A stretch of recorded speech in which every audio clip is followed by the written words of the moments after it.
masters of horror.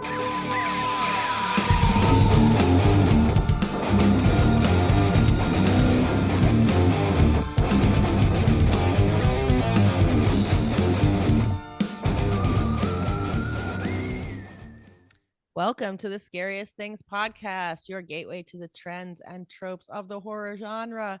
We are back for the 6th episode of Spooky Time here so spooky. in your ears, and if you're watching on YouTube, in your eyeballs. I am like, whether you like it or not. It's a Lucio Fulci podcast. In your eyeballs. That's in right. your eyeballs. Yep. I'm Liz Williams, and I'm joined by Mike Eric Campbell. Lee. Oh, both at the same time. Total Right. pros. We are YouTube pros. on Yes. this episode, this very special episode. We're going to talk about Knock at the Cabin or Cabin at the End of the World, whichever one you choose to be the better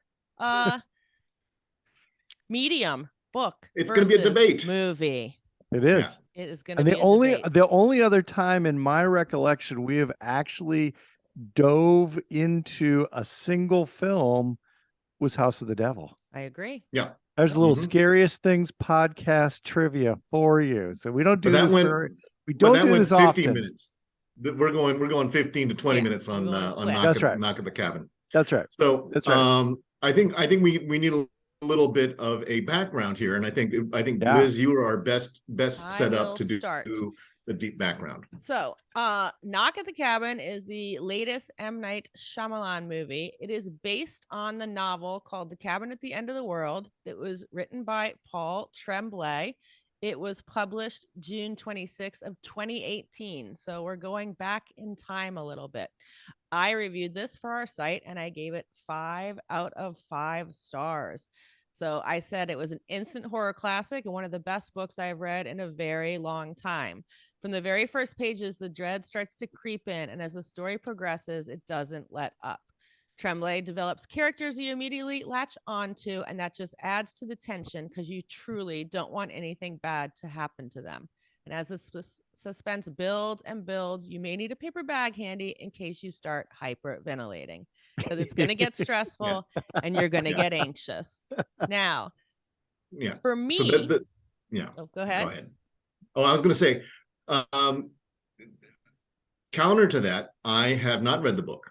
And I found, and everything that Liz described for me, I found in the movie. And Liz, I'm going to this is say the one of those opposite. the tough part for Liz is that she put this on the top shelf of her book reading pedestal. Yes. And so it had high expectations. I had no expectations going into this. And I think there were, reading before I went to the movie, I knew that Tremblay had said, well, the first 2 acts of the movie are going to be familiar. The 3rd act is going to be different. Yes. Didn't weigh in. Changed the ending. They changed. Yeah. Yes. But I thought but the way that I described it, because I came in and I've given this movie 4.5 stars on my film review. And Right. I think one of the things for M. Night Shyamalan, because he is such a hit and miss guy, more hit than miss lately, but everybody knows that he is about the twist. And in my belief in this is that the twist gets laid out in front of you. The question that it's okay, it's the end of the world, or these people, there are 4 people who come in and they essentially siege a house where a couple and their adopted child that they said make a choice, sacrifice one of the 3 of you, or the world will come to an apocalyptic end. Mhm. Hard to get out. And so that's the whole MacGuffin is, are these folks for real? Are they the real deal, or are they just crazy? So here's the counterpoint to you, and Liz. I like the movie. And I like the book. See, I I like thought the them. movie was okay. I'd give it 2.5 I like them stars. both, but I'm going to give the book 5 stars. I'm going to give the movie 4 stars. I like Wow. both though a lot, Yeah, a lot, I a was lot, a kinda lot. And this was gonna be the case. Scariest Things Trivia Part 2. The only reason I read the book is because we started podcasting with Liz Williams, and she said, "You got to read this book." And I was Yeah. like, well, this Liz Williams, who just joined the podcast, knows what she's talking about. So I'm going to go read this book. And I did. And it was great. And I So, didn't, and I'm ashamed. folks, But the- we are but the going to movie is- spoil this, though. Yeah. Yes. Yeah. we Spoiler do alert. we do have to spoil in a major way Major way. right now. Yeah. So, So Eric, yeah, if you don't want to know what happens in the book or the Turn it off. movie, Yeah. turn it off. But keep watching the podcast. Okay. So the big can I- difference in the book is that it does not have a happy ending at all. It has a very vague ending, and Okay. we're the same up into the scene in the bathroom where they're wrestling Dave Bautista's character. Right. But accidentally, when their little daughter gets shot and she dies. She's the one that dies. She's the one that Wow. dies. Okay. So, Not okay, the so- African American woman. And so then the twist, if you Yeah. will, or the because the whole thing is predicated on this idea that the idea of a God, a merciful God, right, that wouldn't do this to people. And so then it's this question about like, oh, so you're this God now is just arbitrarily killing children. So it really takes it up to a very different level that the movie doesn't quite go to. Right. The interesting thing I was reading, there's a little epilogue in the book where he talks about all his influences for the writing of the book, and he actually talks about the end of the book, and he said it was inspired by the Terminator, which he the way he described it was it does give you kind of a hopeful look into the future as opposed to like super duper bleak. Right. But that's I thought it was super duper bleak because the dads are I like, did too. so I the, did Okay, the well- lady is not dead, and she kills the big guy, gives the Right. dads the keys to the truck, and the dads are like, screw this, we're not helping, and they just drive off. right. And that's the end of the book. Yeah. Yeah. So we don't. Okay. Because There's no ending. Like it's There's no. it's So they not don't. that There's no hints. They don't. they've it's like, saved the world and humanity. Well, I mean, there was the moment where because the way that I saw this playing out, or the options, right when the forks in the road was one, these people are full of shit, and they're going to torture these people, and it's going to turn out that there's going to be people are going to be dead, and oh, it was these people are just crazy.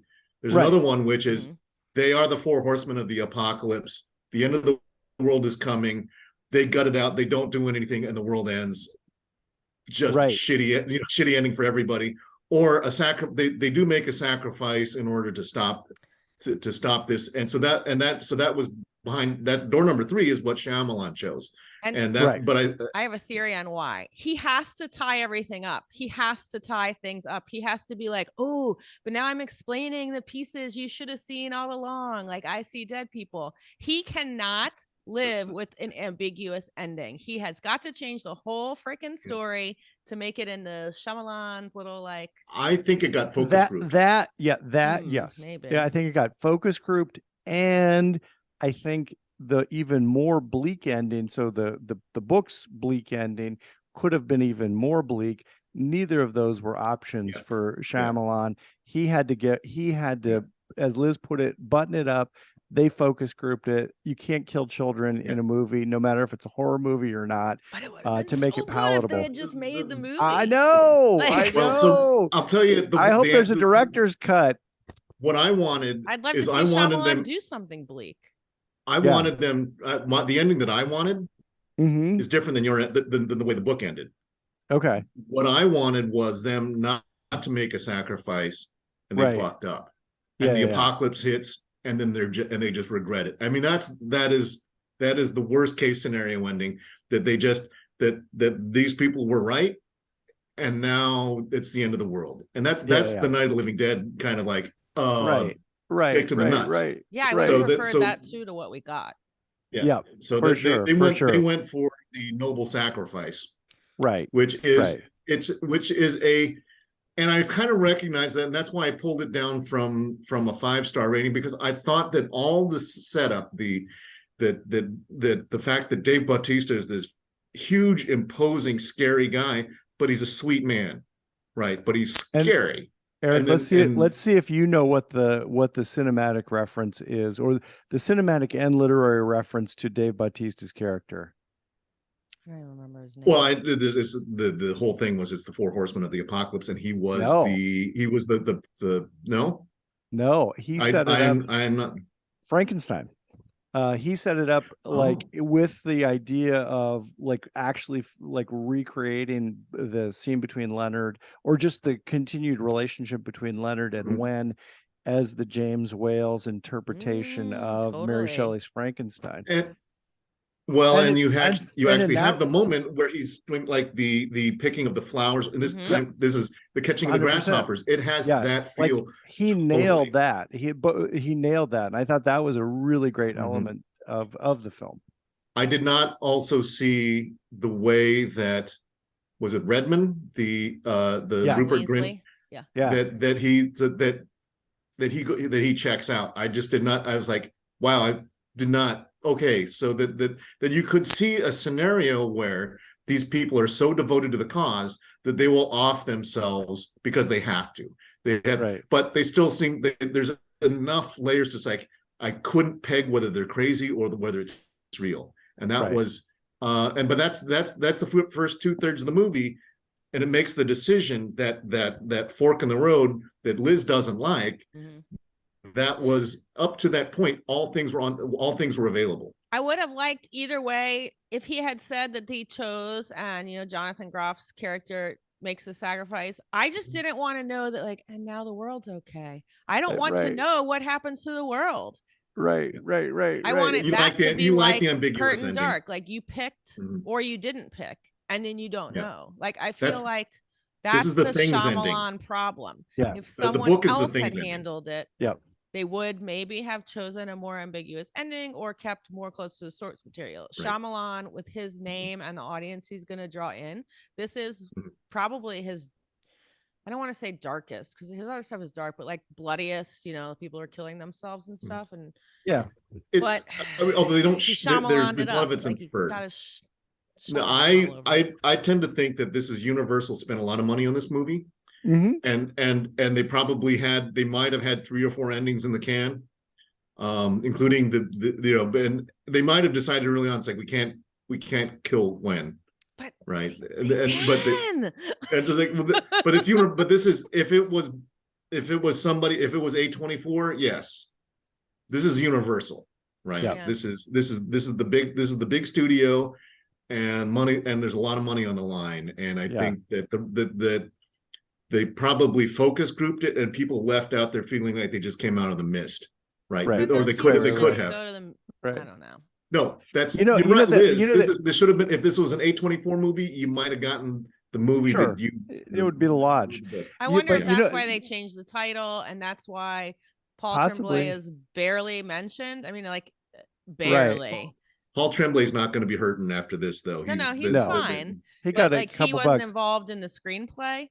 It's just based on his material, so I wonder if that's. But this is the thing is really interesting about his material. The other thing I think is really fascinating is that he hates capital hate underlined home invasion movies, and so he did this book somewhat as a challenge to himself to create, because he said home invasion movies are invariably about, really violent, malevolent intruders. And he wanted to flip the whole thing around to do it as a challenge to himself and write about people who are really empathetic and kind. But still invaders. But still home invaders. Right. Yeah. And I was me ask, that is a brilliant twist on home invasion horror, in my opinion, which is why I love the book. And I think the movie's great. I love the book. The movie was fine. It was whatever. What would you give your favorite book? The movie versus the book. I give the movie like 2.5 stars, maybe 2.5. 3. I really enjoy Jonathan Groff. If there's one thing Shyamalan can do, it's work with children. So that little girl was great. Yeah. But there was just something but off the about book, it. I don't know. The book is 5 stars. 5, 2.5, 5. Yeah. I'm 4, 5. Eric is 4.5. Unknown. Yeah, I haven't read the book, but now the ending's been spoiled. It's coming over to your house it matters. right now. It's coming over. I actually have the book on. I bet it would be a really good audio book. Yeah. Yeah, I would think so. Okay. One of the things that had me scratching my head and had me, it's like, and I was following in line with the family when they get the video play. It's like they could know stuff in advance. They're in a remote location, but it's beginning to get more and more convincing.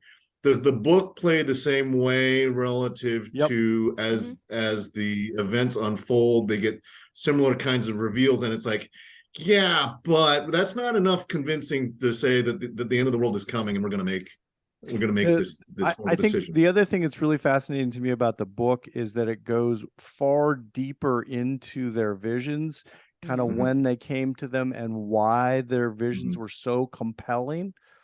And I thought, and it's tough to pack that into a film, and especially, this wasn't terribly long. Was it an hour and 45? Something like that. So I mean, it'd be kind of tough to do that with all the flashbacks to their specific visions, but they do cover that much more extensively in the book, which obviously gives you a lot more reason to understand why they are who they are, why they're doing what they're doing, and why they're also sort of empathetic home invaders.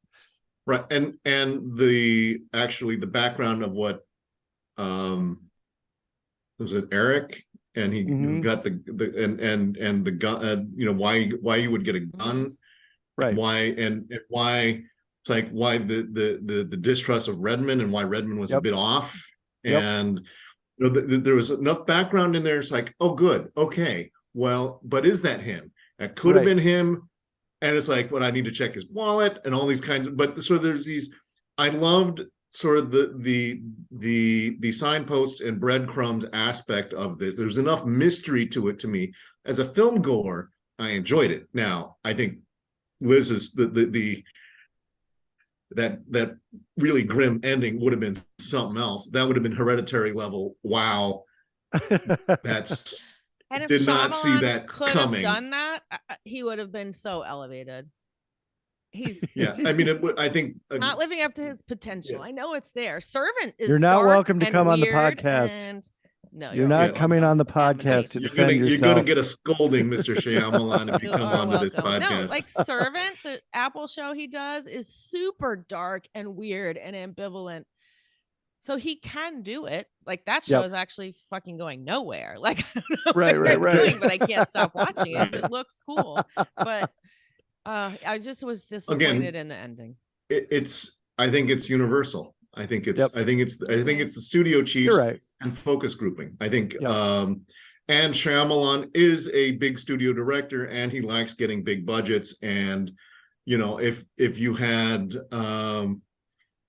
okay, let's just throw Ari Aster out there. Ari Aster would have gone there. He wouldn't have cared. Oh, he would have. It would have been the darkest movie you've ever seen. Yeah, and it would have, and people would have left the movie and going, "Fuck that movie! Yeah. I hate." And then people would go, "Brilliant! Oh my god, that was so brilliant!" I mean, you get that out of Hereditary. There are people who just hate the way that it's like that Hereditary is just so mean, right? And the Lodge. I mean, that's and I still have to check out Speak No Evil, right? Yep. So these are the, and if it was, we know where Liz likes to go. Yeah, if it was Lucio Fulci, they would have poked Wen's eyes out. Yeah, probably. And then had her fight a shark. Then fight a shark. All right, have we beat the end of the world to death enough? I think so. Yeah, okay. I do think so. Here's the thing: read the book, watch the movie. Yeah, do 100%. They're good. That it's a. Can you think of another? well, there's, Stephen King movies are based on, that they tend to hew pretty close to the line. They don't usually deviate a lot from like, except for The Shining, right? I was just going to say The Shining. But a lot of the times when you go note for note with King, it's like, like, I think Kubrick was right not to go note for note. Mm-hmm. I think, Yep. but he's an artist at a level that probably exceeds King himself, where most of the other directors really revere the script and stick to it. But there's sometimes where you need to, like, because hold up the book again. It's not that big. It's not. It's something that you can pull off in a 2-hour movie. Where you take 2, I think I read it in 270. like one day, maybe Yeah. two. Mhm. Because once Yeah, you yeah. start, you don't want to stop. Because, like, All if right. you tried to do The Dark Tower and do it in one movie, I will forget never it. read those. Yeah. No, that's not happening. All right, I'm going to take us out with a quote from the book. As Wen sprints away to warn her parents, Leonard calls out, "Your dads won't let us in, Wen, but they have to. We need your help to save the world. Please?" Pretty please. Pretty please.